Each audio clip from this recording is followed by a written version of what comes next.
राज्यामधल्या 29 महानगरपालिकांच्या सार्वत्रिक निवडणुकांसाठी उद्या मतदान होणार आहे। 16 तारखेला मतमोजणी होणार आहे। दिग्गजांची प्रतिष्ठा पणाला लागलेली आहे। मतदानासाठी साहित्य घेऊन जाण्यासाठी कर्मचारी साहित्य केंद्रावर जमायला सुरुवात झाली आहे। मुंबई महापालिकेच्या 227 जागांसह एकूण 2869 जागांसाठी निवडणूक होत आहे। 15,000हून अधिक उमेदवार रिंगणामध्ये आहेत, त्याच्यामुळे धाकधूक वाढलेली आहे।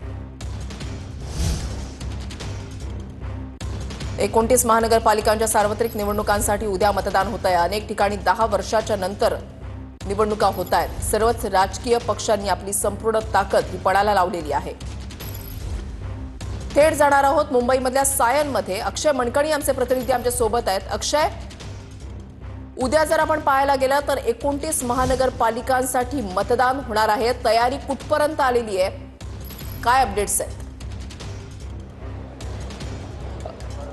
ऋषाली, सध्या आपण पाहू शकतो की मुंबई महानगरपालिकेच्या निवडणुकीची मतदानाची तयारी जी आहे ती सध्या मुंबई महानगरपालिका आणि निवडणूक आयोगाकडून या ठिकाणी करण्यात येत असताना आपल्याला पाहायला मिळते। सध्या आपण एफ नॉर्थ या निवडणूक कार्यालयामध्ये आहोत आणि एफ नॉर्थच्या या संपूर्ण निवडणूक कार्यालयामध्ये जवळपास 8 ते 9 वॉर्ड येतात आणि या संपूर्ण 9 वॉर्ड मधल्या निवडणुकीची तयारी जी आहे ती सध्या या एफ नॉर्थ निवडणूक कार्यालयामध्ये होताना आपल्याला पाहायला मिळत आहेत। सर्वच निवडणुकीचे कर्मचारी जे आहेत ते या ठिकाणी आलेले आहेत आणि निवडणूक साहित्य या ठिकाणी घेऊन जाताना आपल्याला पाहायला मिळत आहेत।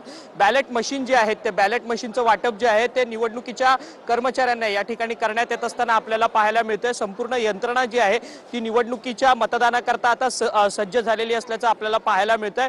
मुंबईमध्ये जवळपास 20,000हून अधिक पोलीस जे आहेत ते तैनात करण्यात आलेले आहेत आणि जवळपास 64,000हून अधिक कर्मचारी जे आहेत ते या संपूर्ण निवडणुकीच्या मतदानाच्या दिवशी काम करताना आपल्याला पाहायला मिळणार आहे आणि हे सर्वच कर्मचारी जे आहेत ते या ठिकाणी निवडणूक मतदान प्रक्रिया पार पाडण्याकरता या ठिकाणी कामाला लागलेले असल्याचं आपल्याला पाहायला मिळतंय। सध्या ही दृश्य जी आहेत ती सायन परिसरातील एफ नॉर्थ या निवडणूक केंद्रावरची आहेत आणि आज ठीक, नक्कीच धन्यवाद अक्षय दिलेल्या सविस्तर माहितीसाठी।